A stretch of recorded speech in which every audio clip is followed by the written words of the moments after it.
Hi, I'm Carrie, and thanks for checking out my video.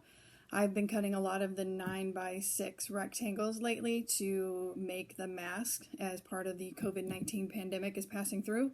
So I thought that I would share with you a clever way that I discovered in order to maximize my fabric and minimize the waste.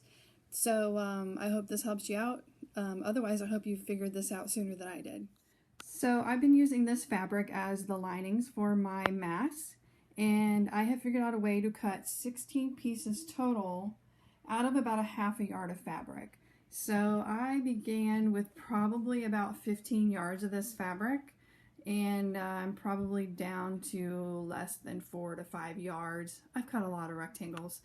So this is the layout I'm going to show you, although when I'm cutting, I don't mark it, but I wanted to mark it in order to show you for demonstration purposes how it's going to be laid out and how it's going to be assembled. So I'm going to start with just the width of the fabric here. So this is how I would normally start. And now I'm going to show you the pieces that I would cut. And as you can see from the marks, I have them numbered. Excuse me as I'm doing my own video for this. So this is cut number 1. I'm going to do cut number 2 here along the edge, and I have them numbered. So I'm just going to go through here, and it's going to be a nice, quick, easy way to get you 16 pieces of a 9x6 inch rectangle. All right, as most of us know, or we can figure out by doing the math, a half a yard of fabric is going to be 18 inches. So 18 inches, I have a lot of this fabric like I showed you, so I'm laying this out. 18 inches is down here. I took the raw edge, the selvages, and laid them here, and then I folded that folded edge over the top. So I also like to use the 10-inch mark on my cutting mat because it gives me nice, easy numbers as I'm working upwards. I can do the math very easy if I start with 10. If I start down here at 0, then I can't cut on the edge of the mat, and I run out a little bit of space, and it just gets a little more cumbersome. So I like to work in this surface of the mat because it gives me more flexibility and it's easier to manage. So the first thing I'm going to do is I would have a straight edge of my half yard of fabric, and line that straight edge down here. I want the fold and the selvage to go a little bit over the 10-inch mark to the left so that I can cut that off and give me a nice straight line for my rectangles. So the first cut I'm going to make is to make this piece of fabric a half a yard. This is my ruler, and as you can see, this has a 1/2 inch mark down here, and then it's 6 inches wide, and it's 24 inches long, 24.5 inches long, because it has this 1/2 inch here. So I know some rulers are a little bit different than this one, but this is the one that I'm working with. So this ruler is long enough, I can look at the mark over here to the far left of my mat, and I can see where the 18-inch mark is. So I can take my ruler, I'm going to line up this edge without the 1/2 inch on it. I'm going to line that and match it up with the 18-inch mark on my mat. So what I'm doing is on each side of the fabric, I'm lining up these horizontal lines on either side so that I know that I'm going to have a straight cut. I have a nice new blade in my rotary cutter, and I'm just going to cut right along there. Now I can get this fabric out of the way. I don't have to mess with it until the next time I need to make some rectangles, and I already have that nice straight edge that I'm working with on this one because that's what I did before. The next cut I want to make is I want to get rid of the fold of the fabric, and I want to get rid of those selvages. I'm finding that working with the selvages is fine on my machine. They're usually hidden anyway, so it doesn't really matter. And some of these rules with sewing are going out the window right now as we're trying to get as much done as we can, as quickly as we can, to get these masks out to the people we want to get them to. So I'm just lining up my mark here. So the fold and the selvage are over a little bit. This is going to be my second cut. And what I do is I line up, I can still see the 9-inch mark on my mat.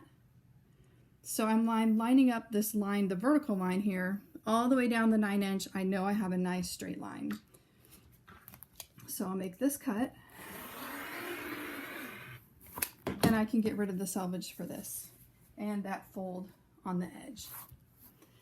The next thing I want to do is I want to get rid of this fabric that's on the right hand side. So this is my third cutting line here. So where do I determine where that is? Here's my 10-inch mark. I want it to be 9 inches wide. So 10 is here, 19 is here. So I can line my ruler up. So I line up one of my straight edges somewhere towards the end of my ruler here. I can line that up along the bottom here.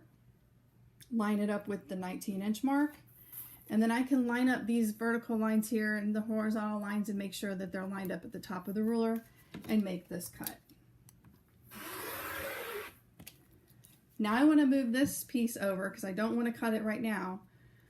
What I'm going to do now is I'm going to cut 6 inches, 6 inches, and then that's my 18 inches. So this is going to give me 3 sets of squares.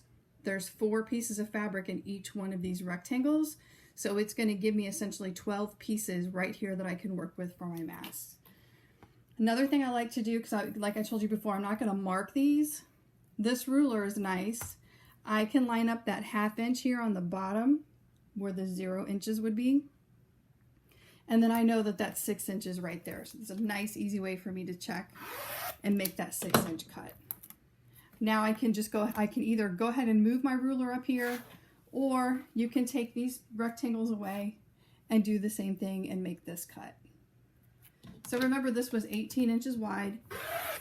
I just cut 2 6 inches, so now I have 6 inches left. 4 pieces here, another 4 pieces here, and these are the 4 pieces I took away a couple minutes ago. Set those over to the side. Now I can work with this piece of fabric. I'm going to unfold it and lay it out. Again, I like to work with this 10-inch mark all the way down to the bottom. So I paid attention a little bit over here and tried to get it over to the 22-inch mark so that I knew I would have enough fabric to give me a 6-inch wide piece to work with.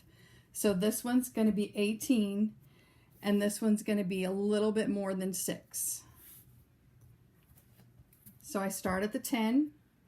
I'm going to the 19-inch mark. That gives me my 9 inches. I'm lining this ruler up here along the bottom. I can see my 19 here. I can run this ruler straight up and I can see it. All of this grid is lined up and I can make my cut. And then it's already 9 inches here, so I'm at 10. I made my cut at 19. 9 more inches is 28.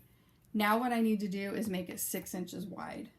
So I can line up this 1/2 inch mark I have on my ruler at the bottom. And this gives me 6 inches here.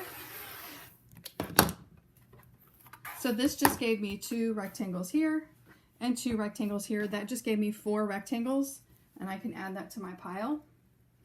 Normally I would have made this cut, the 6-inch cut first. Now I have 2 pieces. I can line these up here on the edge, and I can make some scraps for the binding that I use. I have my ruler taped, so I like to use masking tape. I'm doing a lot of binding strips. So this is for 1 inch and 3/16. So 1 and 3/16. I put 3 pieces of tape here so that when I'm working with scraps, I have a little bit left over. I can make myself some binding. I like to line it up on one of the lines so that the grid lines up with everything. Nice and easy. Doesn't take me very long to line that up. Now I can take my tape, line it up at the bottom, line it up towards the top. I have a little bit hanging over here on the right side. I can make that cut. This is all that's left over that I'm not going to be using from this cut. And this gives me some binding to do the sides of my mask, or if I do want to do another project later on, I have some binding that's cut and ready to go. I hope you found my video useful so that now you can cut a lot more 9 by 6 inch rectangles before you get started on your mask. And I'm still wearing the ears because Disney World is still shut down, so I'm bringing Disney to me since I can't go to it. I hope you have a good day. Thanks for watching.